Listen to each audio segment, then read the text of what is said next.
Thank you for joining us today. I'm your host, Tracy Bennett, and with me are certified financial planners Tyler Cook and Tony Payne. Today's topic is one I think everybody can relate to.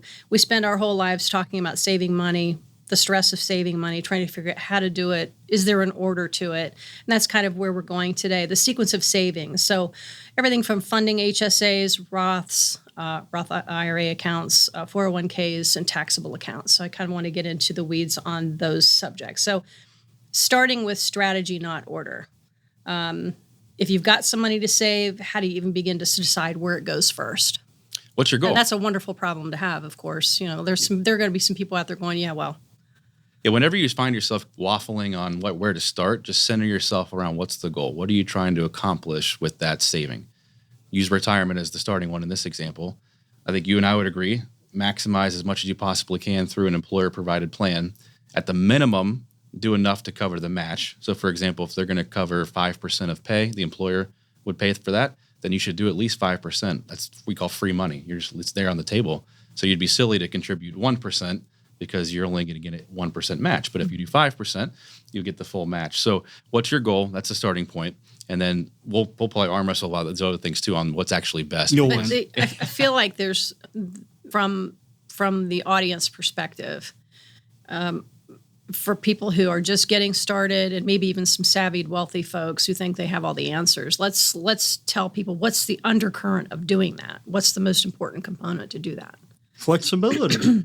I think it's all about flexibility. That's what we're going to talk about today. And I know we hate it when we say it depends, and we'll try to avoid that.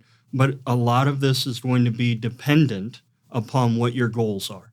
So if your goals are, I want to work and I enjoy working and I want to run my business until I can't, that's going to be a different saving strategy than I want to be done at 50 and never have to worry about working again. So when we go through this and we talk about these different, we'll call them buckets. You know, you call them buckets, vehicles, tools, whatever you want to call them, products, I guess. But the idea is these are different ways to save, different strategies, different buckets.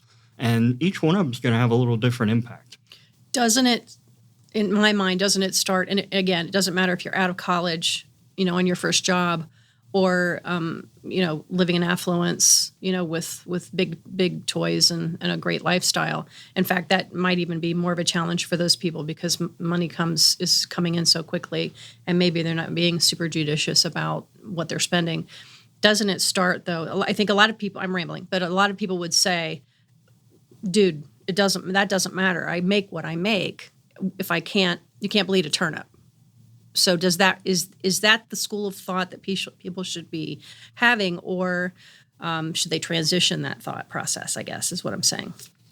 Yeah, I think, again, going back to what the goal is, it's going to push you one direction or the other. And what's more important to you? Go back to the example of the 401k. Are you more concerned about saving taxes today? Mm-hmm. Or like we've talked about in other episodes, what's the tax consequence in retirement? Which one's more important to you? Because you can strategize right now, especially if you're earlier in your working career, to pay more tax now to have a tax-free lifestyle in the future. Mm-hmm. So that's really dependent upon what's more important to you. And I think a lot of times people get stuck there too, the analysis paralysis and looking at spreadsheets and what type of contribution is best. Yeah, that's so you just have to get started, right? You can always change these things. For most plans allow you to change things throughout the year. But sometimes we'll see a hybrid. Somebody contributes some pre-tax money to their 401k plan, and they'll also put Roth contributions. You mentioned Roth IRAs, but you can actually do Roth 401k contributions as well. And I think you agree with me on this one. For any young person, that's a huge win. It makes a lot of sense. And we'll go back to the beginning almost, because you said something there, Tracy. It makes sense. I mean, there are people out there who feel like, I can't save. I just don't make enough. And you hear some of the stats out there. And, I had the privilege of talking to a couple high school juniors yesterday and talking about financial planning. It was a financial planning academy over the summer. And I was able to ask them, what was the S&P the year you were born? And it was kind of funny because theirs was about 10 times what mine was. But when you look at it, even now, I mean, they were shocked. It was so impressive to them. And to think that they didn't realize that or they didn't understand that's one of the greatest tools of wealth generation, just imparting that wisdom just from the beginning, that helps lead to some of the saving strategy, knowing why you're doing it. Mm-hmm. So the earlier you can see, this thing isn't rigged, it's not all gone, it's not beyond me. But yes, I got to start somewhere. So if you don't have, 2 nickels to rub together, take half of one of them and put it in savings, and everybody has to start somewhere, wherever that somewhere is, whatever that sacrifice might be. And that's just being real here. Again, we have what we have, and to be able to try to sacrifice, put something aside, that's the way to try to get ahead for later on. So that's where the discipline comes in that we struggle with as humans. I think, if you want shoes, if you like shoes, that's going to be a problem. It's right? hard. Limit It's yourself hard. It's to real. one pair of new shoes per shopping trip instead of 10.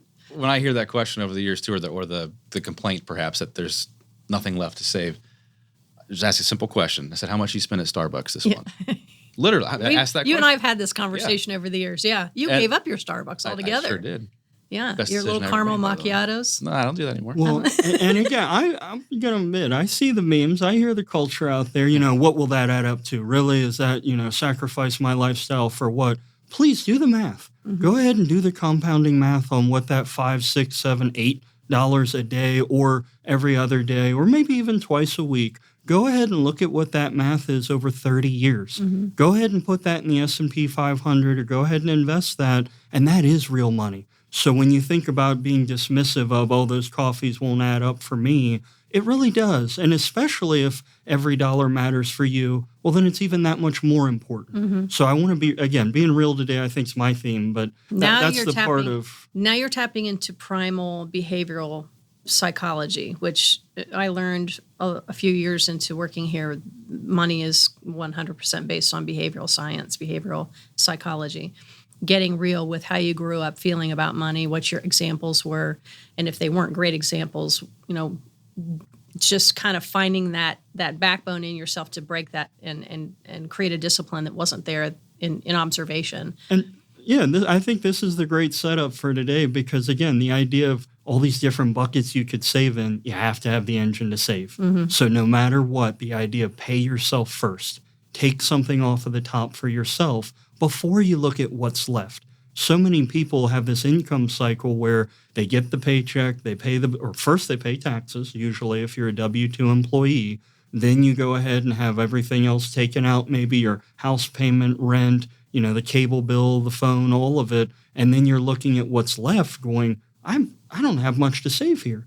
Well, if you flip it and you say, I'm going to save first, maybe that's a 401k where it comes out right away from your paycheck and you maybe don't even see it. You might feel it, mm-hmm. but you're not going to see it and be able to spend it right away. That's called forced savings. Sometimes for people who have that issue of saving, that's the best way to do it. Take it off the top before you ever see it. Mm-hmm. And you bring up another sort of phrase that I've heard for years and years and years, long before meeting you guys, pay yourself first. But that's so subjective. Because pay yourself first could be 10%, which is what I always grew up hearing. And pay yourself first to somebody with big toys and lots of affluence might say, I'm going to buy a new boat. I mean, what is there a template for that?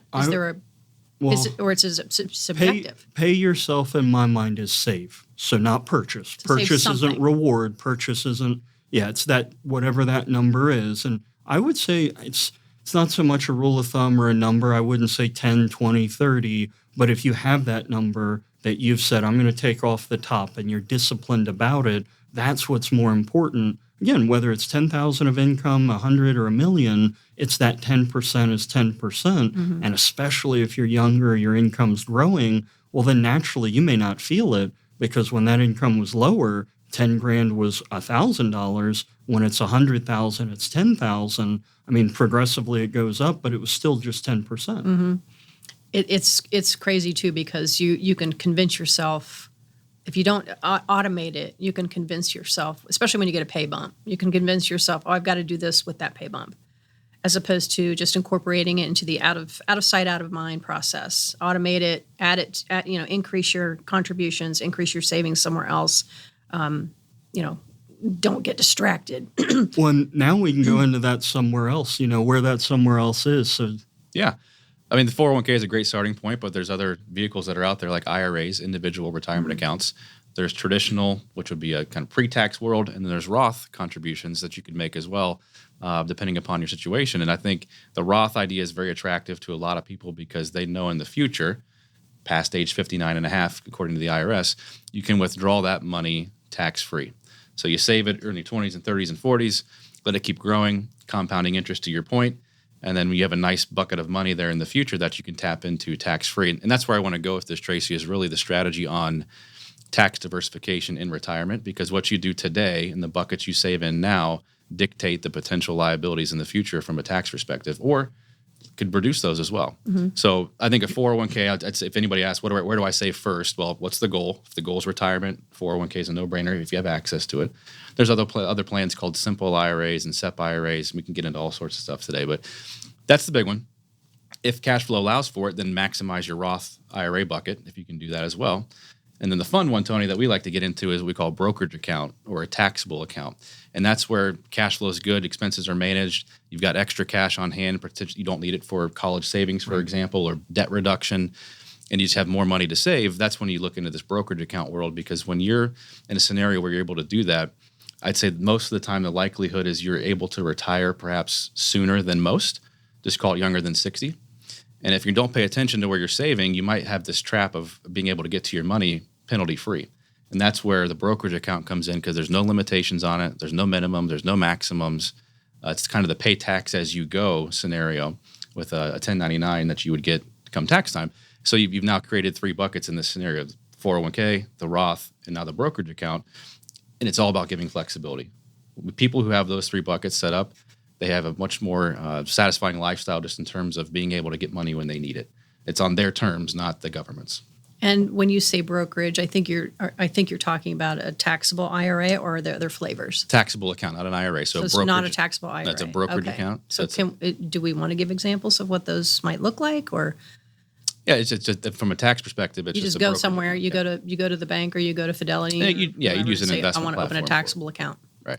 Yeah, that's how it would be labeled. It would be a brokerage account, and then the other types of a traditional IRA or a Roth IRA, as Tyler mentioned, and a couple other flavors that you might see those boxes. But those are the big types we're normally talking about outside of an employer, are your traditional IRA, your Roth IRA, maybe a brokerage account like we're talking about. And we use those terms, taxable account, brokerage account. We can, again, it can be a little confusing. Yeah.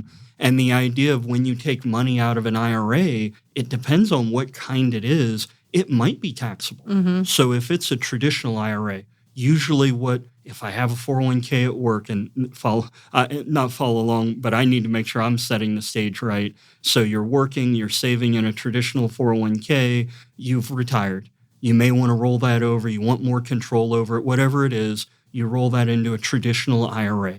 That traditional IRA then is your piggy bank in retirement that whenever you decide to say, hey, I need a pay bump, I need a raise, I need to pay for something, when that money comes out, it's taxable to you.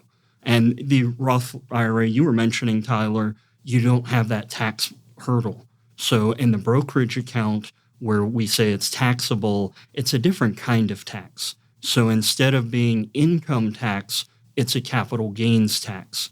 So again, I'm kind of getting in the weeds here, but this is important because if we're thinking about what all these different buckets, why would I pick one over the other? Well, that capital gains rate is lower than some of the income tax rates that are out there. So depending upon where you're at in the world, it might be better for you to say, I'm going to take money out of my brokerage account rather than take it out of my IRA, depending upon how much is there, what your age is. So knowing how the taxes work on it can be really important. I just got a phone call last week from somebody saying, hey, I'm going to go buy a new car. Where should I take the money from? We had that exact conversation because all 3 of these buckets we're talking about were available, and it made the most sense to actually use the 4th bucket, which we didn't talk about, which is just a bank account, cash on hand. Are these contingent on income? So does it make more sense for somebody who's making less income to keep the brokerage account on on deck, or the more money you make, you should look at a Roth? I mean, how's that work? It's actually, the Roth is the reverse, right? When you're making less money, it's better to contribute to the Roth. It's completely unique to that scenario. So what Tony said earlier about it depends. It truly does depend to answer you directly on that one. So I think that's a key to it. But I want to mention one more thing that just popped in my mind. We talk about different buckets and where to save. Somebody's still working, think of things like HSAs, health savings accounts, or flexible spending accounts, FSAs. They even have dependent care FSAs, which I'm very familiar with. Those are all employer accounts, right? The HSA doesn't have to be. It depends on your scenario. But yes, it'd be run through a payroll setup where you're able to Tony's point, pay yourself first, put it in that bucket. The reason why you do that is for the tax perspective. Use the HSA, for example. Your contributions are tax deductible today, so you're not paying tax on your contributions you put in there. They grow tax deferred, all those years of compounding, if you can be disciplined to let it grow. And then when you take it out for healthcare, it's tax free. So it's triple tax advantage. And that's a huge win for what conversations about healthcare expenses. But you can build those buckets for later in your life. There's actually a rule now, the IRS says you can actually use HSAs for things outside of medical expenses once you're over age 65. You still have to pay tax on it. But it effectively becomes another IRA.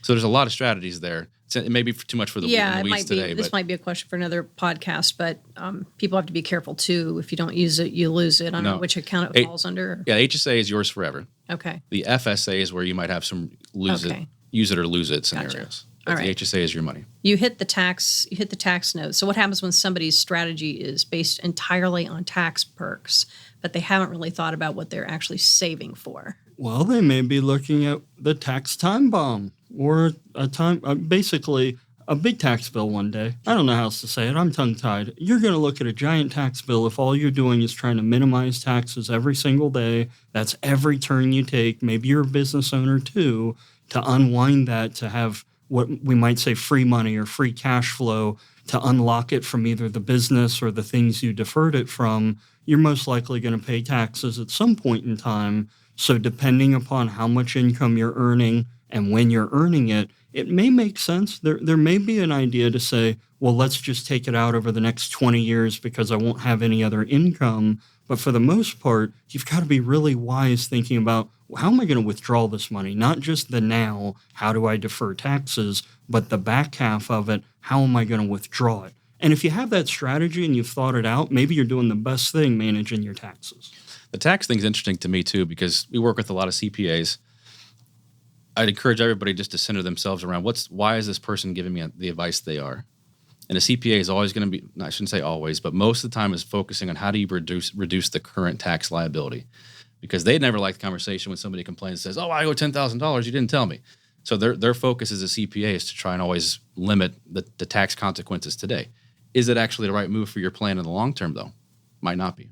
That's where we come in as the voice of reason to look at the bigger picture of this, make sure that all the goals are aligned and that the CPA knows what the bigger picture is so that we're strategizing now for the future. And it's tied into this, but we didn't really touch on it. When you decide your saving strategy, you may still have debt. I mean, the most likely scenario is there is debt out there. So when do you start saving versus when do you pay off debt? That's a common question. Mm-hmm. So the balancing act there too is it really depends on the interest rates on the debt, the kind of debt, but also it's the behavioral part. I mean, to think about it, everything is a spreadsheet and interest rates, I can't help but say is wrong. You know, if we're just not great savers and we're never going to save and we constantly pay the credit card off and the next month we rack it up and we pay it off again, at the end of the work cycle, we're not going to have much left.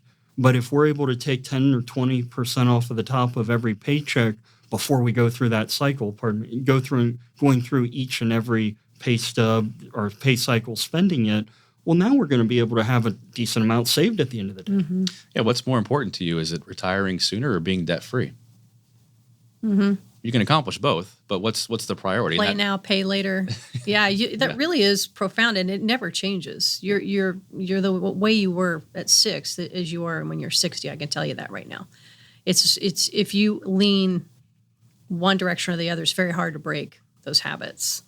You just have to get real with what's important and have the discipline. Yeah, and again, the strategy of know my goals. If I know when I want to retire, if I know when I want to be debt-free, if I know when I want to buy either that next house or have funding for a business, then you can tie back to, okay, what should my priorities be? Mm-hmm. Should this be the year that I really need to pay down debt to put myself in a better position? Or is this a year that, you know what, I need to really start saving again and get ahead for retirement? So there are no absolutes. It ebbs and flows. Absolutely. Yeah, with life. Yeah. So stacking, so a tiered approach to maximize flexibility and growth. This is one of the points I wanted to talk about. I think we pretty much touched on it. Building a savings plan that covers everything from emergencies to long-term goals. And there are lots of tools that people can use. Is there anything else you want to add to that? Let me paint a picture for a second on that one. So somebody's working in their working career, let's call them 40s or 50s, prime earning years. They've got access to retirement plans through work. They've maybe got young children, still need daycare, for example, other expenses. They've got college planning on their mind as well for maybe some kids that are shifting to that phase. You really got to, again, center yourself around the goal and just work one by one. So maximize the 401k. Maybe do an IRA. Retirement's the first priority in our minds, always, outside of the kids. The kids are a secondary conversation, but going to the savings. That's hard. It is very hard. And you're talking even out of college. Yeah, Indoctrinate your brain to be that focused. I'm thinking more the scenario, the kids are still on the payroll. So Okay. they're just call them 18 or younger. Most kids are on payroll after 18, but 18 or younger would be ideal. Yeah, add another. Yeah, 22, whatever, 6 early years. 20s. The point being is, if you look at the different strategies, this is the picture I want to paint, is you maximize retirement first, then you work down to if you're married, talk to your spouse about what those goals are for retirement. Once you've hit those two, right, you maximize those goals, then we talked about the brokerage account being another one if you want control of your money. But if the kids are there, then you really need to look at HSAs, FSAs, dependent care FSAs, work your way down the list, 529 plans for college. There's so many different ways that you can kind of peel the onion here and really look at the strategy that it can be overwhelming. So again, that's where we come in to reset the goals. And if one year your goal is to hit those retirement savings and the next year it's paying down debt, well, let's shift. Let's move. Let's talk about how we do that. You could do that? Of course. And part of this, though, See, I did. Your mind blown. Yeah, my mind just blew because I have tunnel vision to one aspect of it as a result of my life growing up. Yeah. So to juke away from that would, I think, be traumatic for me. Yeah, it's part of, I think, the value we bring to the table is painting the picture of what it actually means long term. That's interesting. I'm sorry, Tony, I interrupted you. No, you're fine. Okay, fantastic. So what happens when somebody does all the right things and saves in all the right places but doesn't really think about how or when they're actually going to use the money? Is that actually a problem that somebody has? My initial reaction would be no, because they saved it envisioning what they're going to do with it. Mm-hmm. Now, if you get to the point where you've just got enough and you've achieved those goals and you've got extra, then that's where we see maybe the charitable conversations coming in, gifting to various organizations, maybe starting your own foundation. There's a lot of routes that could go. Mm-hmm. Yeah, there's a lot of empty mansions in Palm Beach with one person in them with plenty of money that, you know what, that wasn't the answer. That wasn't the fulfilling piece. So to think about what are we all here for, that bigger question, and bring a little philosophy to it, out of all these different buckets you can save in, it comes back to your why. What am I doing this for? And have that tax flexibility, which is what we said at the beginning. You know, you think about, I know I got in the weeds there on the taxes and everything earlier on the brokerage account, but if I wanted to pay for my kids' college and I save in a brokerage account, you know, I can make tons of money there. I did great in my investing, but depending upon my tax rate, I might pay 20% taxes there or more. Well, if I'm saving in a 529 and I made the same investments, well, all that money then can go towards my kids' education.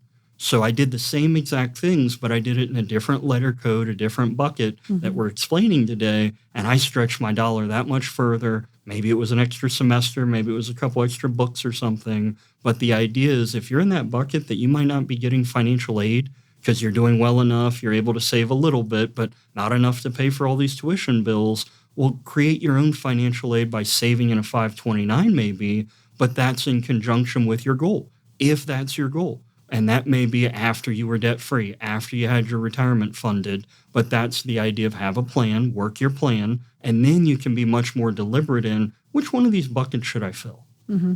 Fantastic. That's a great way to end the segment. The moral of the story is it's not just about saving, it's about planning. Get your team of experts together and just dig in. It's hard to do sometimes, but worth it in the long run, and time flies. Thanks for tuning in. We hope you'll join us the next time.